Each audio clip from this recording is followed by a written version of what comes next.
In this video, we're breaking down the Liberty Falls intro cutscene, which was easily one of the best zombies cutscenes we have ever had. I'm sure just like me, you're still in disbelief this cutscene is a thing. It is absolutely incredible, but there are so many moments that can fly by that have no context. So my job in this video is to give you as much detail and fully explain everything in this cutscene. So if you like the sound of that, then buckle in, smash the thumbs up button on this video, and make sure you're subscribed because I'll be streaming Liberty Falls gameplay live from CODnext on August 28th. I'd hate for you to miss that, but diving straight in, let's start at the very beginning of the trailer. We get to see a pan of the beautiful West Virginia, where we see none other than Edward Richtofen enjoying a lovely picnic with his wife and his child. A really lovely touch and Easter egg is that in this section, the radio is playing the song We Will Meet Again by Vera Lynn, which is the identical song that plays during the final cutscene from Cold War Zombies, where we see the Richtofen reveal for the first time. Now, when Richtofen is walking to get a jumper for his wife from the car, and I can't believe I'm even saying that, like we have full-grown, normal, civilized Richtofen here, suddenly the music gets distorted and the atmosphere changes, where he looks back to see his wife and child now inside of a fire, where they demonically smile, wave, and turn into zombified corpses. For poor Richtofen, this is a nightmare that he's reliving time and time again because this event actually happened. This isn't an event that we see in Cold War, but it is told to us through the intel that Samantha Maxis acquired information to undergo an operation that Weaver was undertaking. This operation was an assassination attempt on Edward Richtofen, where Weaver seemingly discovered the location of Richtofen's family house and intending to burn the house to the ground with Richtofen inside. Burning down the house would cover his tracks so no one would know it was him, and it could look like some sort of accident. But what Weaver didn't realize is that a young boy and his mother were residing in the house, but he was under the assumption that they weren't in the house, but it turns out that they were. And so by complete accident, Weaver accidentally murdered Richtofen's son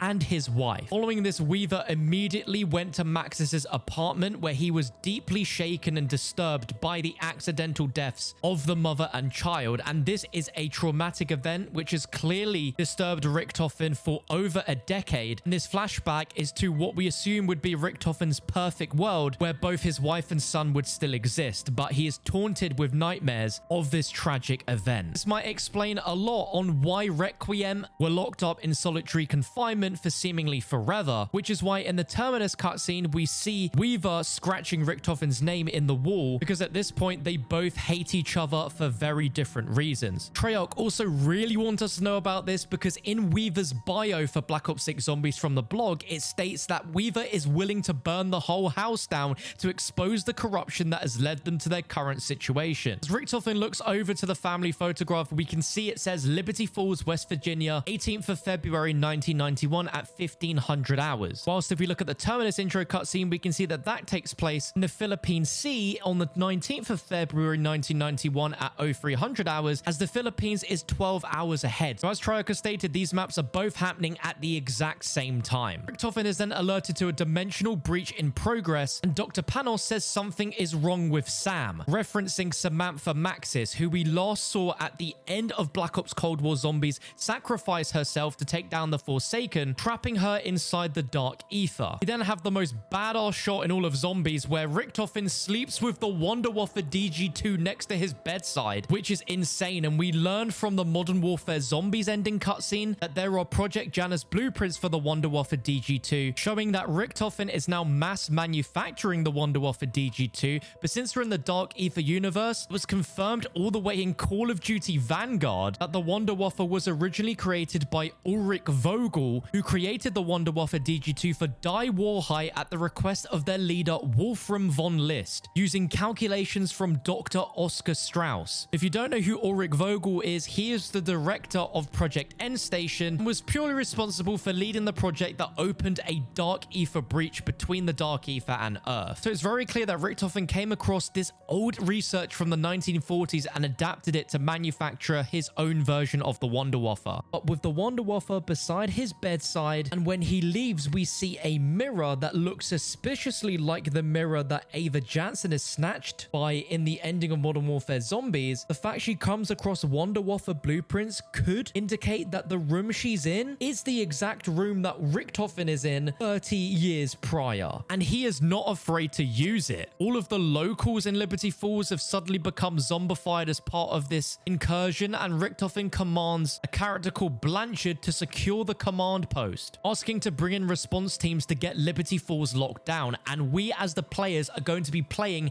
as the response team. Now, whilst Richtofen's fighting off the zombies, we can see that his main Project Janus base is a very interesting building, and my first assumptions was this could be some sort of museum that he's taken over, because there is a massive dinosaur statue just randomly here in this room, and I've seen a ton of the community say that this particular moment with the staircase looks a lot like the spawn room from Kino de Toten. Now, I don't think it's Kino de Toten by any means, but it definitely has a little resemblance there. If it's not a museum, then it could be some sort of manor house that's just collecting a ton of strange artifacts over many decades, which could explain why we have a dinosaur statue as well as what seems to be a really old palm tree. There's also a shot of a painting of some sort on the floor. Then as we get to the elevator, Richtofen is fighting off a ton of zombies whilst stressed about the door opening in time. And here he really asserts his dominance by using a master override command, proclaiming his status as director of Project Janus Emergency. And once Richtofen gets in that elevator, this is where things get dialed up to 11. It's incredible. We see firsthand just how powerful Samantha Maxis now is compared to how she was in Cold War. 5 years have passed in human years, but in the Dark Ether, time works extremely differently. We learn that the outbreak was caused by Samantha, and she is clearly going solely for Richtofen, not letting anything stand in her way, and seemingly able to create Dark Ether incursions, creating zombies at will in our reality. We were all led to believe that Richtofen is the one pulling all the strings and the one in control.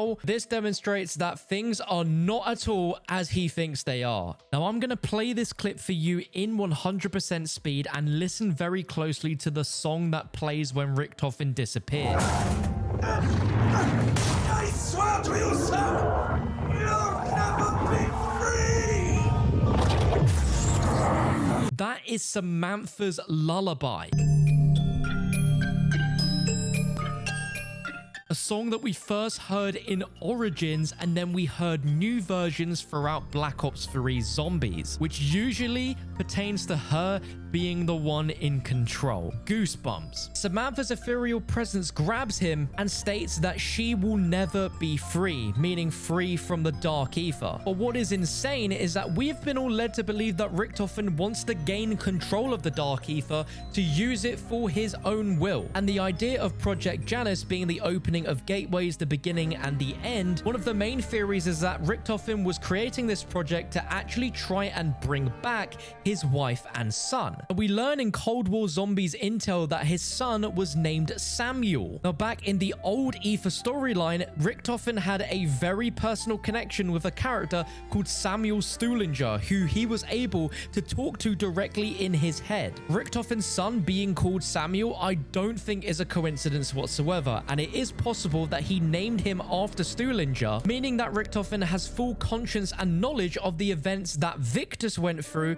as well as maybe the events that his previous versions of himself and Samantha went through in the Ether story. Following this moment, Samantha seemingly takes Richtofen into the Dark Ether, and we see the essence of this energy causing everything in its path to die to flow towards the main underground lab that Richtofen has hidden under his base, where we are greeted with an absolute behemoth of a device. Now, at first, this looked incredibly reminiscent to the Sophia robot that we saw back in the Ether storyline for Gorod Krovi and Revelations, which contained an artificial intelligence of what was originally Dr. Ludwig Maxis' assistant in Doris. However, whilst it looks the spitting image of it, this is not the case. This device is actually the Forsaken, who was the main antagonist of Black Ops Cold War Zombies that we the players took down and helped defeat, where Richtofen captured it into a containment chamber, which is the exact same spherical device that we're we're seeing in this end cutscene. We learned during intel in this Black Ops Cold War Zombies map that the Forsaken is vital to Project Janus's plans. But as mentioned earlier, Samantha Maxis decided to sacrifice herself by flying into the Forsaken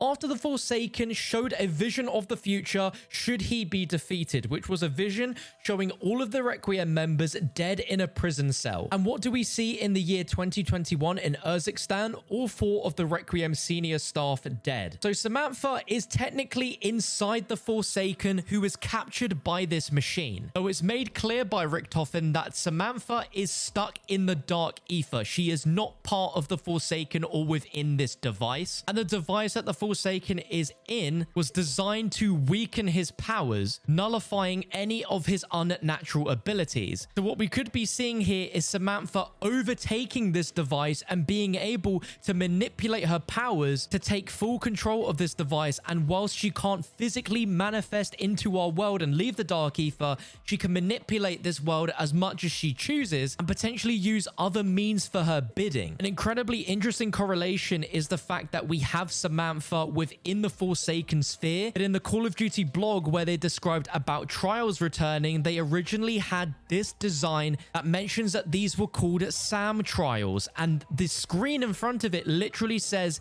play the game, which is a reference to Samantha's old antics in Doris with hide and seek. And Samantha says with the Moon's main Easter egg quest, it's almost like her way of being able to manipulate any sort of device, very similar to what we actually saw with her father, Dr. Ludwig Maxis, do throughout all of Black Ops 2 as means of communication. But all of this could just be theory, because in response to Richtofen saying you'll never be free, she goes, oh, but I already am. And with this ending, it seems that Richtofen himself has now been taken into the dark ether. The ideas are already going through my mind about what could potentially happen in this map's main Easter egg quest. The fact we already have a small bit of footage showing that we will be inside the dark ether could lead to us seeing Richtofen within there, trying to help get him out, seeing Samantha. The ideas are incredible. And this cutscene also proves that in the Modern Warfare Zombies final cutscene, that hand that grabs out of the mirror to take Ava must be Samantha. She referenced it as mother, is that you? The arm and hand that we see has a sleeve that matches the hoodie that Samantha wore when she flew into the Forsaken and in the dark ether. That also sort of proves that Samantha is still stuck in the dark ether in the year 2021, as well as what we see right now in 1991. Clearly, from the way this ends with Samantha's huge presence and the fact that the trials are called SAM trials, where clearly she is able to possess technology, she is going to be a huge part of the game. And I honestly can't predict what's going to happen, but I am just so excited. And I really hope you guys enjoyed this video and are excited as well. Any theories, ideas you have, put them in the comments. I'm going to be reading and going through every single one. And like I said, make sure to subscribe so you don't miss out on the actual gameplay of Liberty Falls next week.